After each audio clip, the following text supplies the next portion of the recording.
আমি আমি আসলে এই যে মানুষের কথা যে বলছি এটাও কিন্তু আমার খারাপ লাগছে, এগুলো বলতে চাই না। আমি শুধু এটাই বলতে চাই, যার কোনো ধরনের ইনভেস্টমেন্ট নাই, যার নতুন কোনো ক্রিয়েটিভিটি নাই, তার দ্বারা চলচ্চিত্র উন্নতি হবে কিভাবে? এবং যেটা ছিল, এই চলচ্চিত্র যোদ্ধা যারা শিল্পী ছিল তাদেরকে পর্যন্ত এফডিসি থেকে বের করে দিছে, সে কিভাবে চলচ্চিত্রের উন্নতি করে? বাংলাদেশ যে স্বাধীন হলো, মুক্তিযোদ্ধা যারা অনেক বিপদে পড়েছে এই মুক্তিযুদ্ধের সময় রাজাকারদের জন্য। তা আমি আজকে আমাদের যারা যোদ্ধা শিল্পী তারাও কিন্তু চলচ্চিত্র যোদ্ধা, কিন্তু তারা বঞ্চিত হলো। 200 জনের মতন, 200-র উপরে হবে শিল্পীদেরকে তারা তাদের ভোটের জন্য বাদ দিয়ে দিল, তাদের ভোটের জন্য।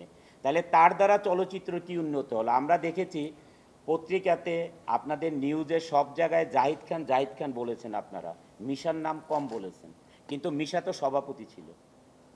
সে যা কথা বলেছে এগুলো তার মুখে মানায় না, তার অতটুকু যোগ্যতা নাই, তার এই মুখে, তার মুখ দিয়ে এতটুকু তার যোগ্যতা নাই যে এই ধরনের কথা বলতে পারে সে। কারণ তার যোগ্যতা কি? শুধুমাত্র সে একজন ভিলেনের ক্যারেক্টার করে গেছে তার আজীবন, সে নিজে কোনো ইনভেস্ট করে নাই। আমার কাছে যেটা মনে হয় মিশাবে আসলে ভয় আছে যে এমনিতে আমার হাতে কোনো কাজ নাই, সো আমেরিকা থাকে আর যেখানেই থাকি টাকা তো লাগবে, আর ইনকামের সোর্স তো আমার বাংলাদেশ এখানেই।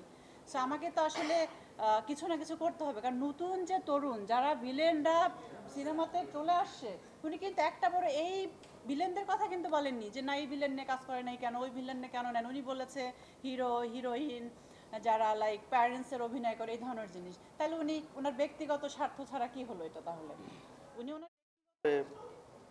হিরো অনন্ত হয়তো তাকে একটা ছবিতে নেয়নি, না? নেত্রী ছবি, হ্যাঁ, নেত্রী এই ছবিতে নেয়নি, এই জন্য হয়তো তার ভিতরে ভয় কাজ করছে যে সে হয়তো আর ফিল্মে জায়গা পাবে না। আসলে এই মানে এইটার জন্য ফিল্মে জায়গা পাবে না এটা আমি বিশ্বাস করি না। তার গীবতের কারণে সে ফিল্ম থেকে ধীরে ধীরে আউট হয়ে যাচ্ছে, কারণ সে সাকিবের গীবত করে, যে সাকিব তাকে এত বড় করেছে তার সম্বন্ধে সে বাজে কথা বলে। তো এটা একটা শিল্পীর কখনোই হওয়া উচিত না।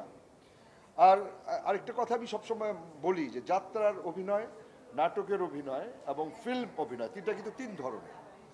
যাত্রাকে কিন্তু আমি ঘৃণা করতে পারবো না, কারণ যাত্রা আমার সংস্কৃতি, এটা আমার গোড়া। কিন্তু আমি যাত্রার অভিনয় কিন্তু ফিল্মে করতে পারি না।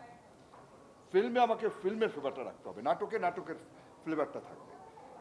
তো মিশার তো যাত্রা ছাড়া আমি তাকে কিছু করতে দেখিনি।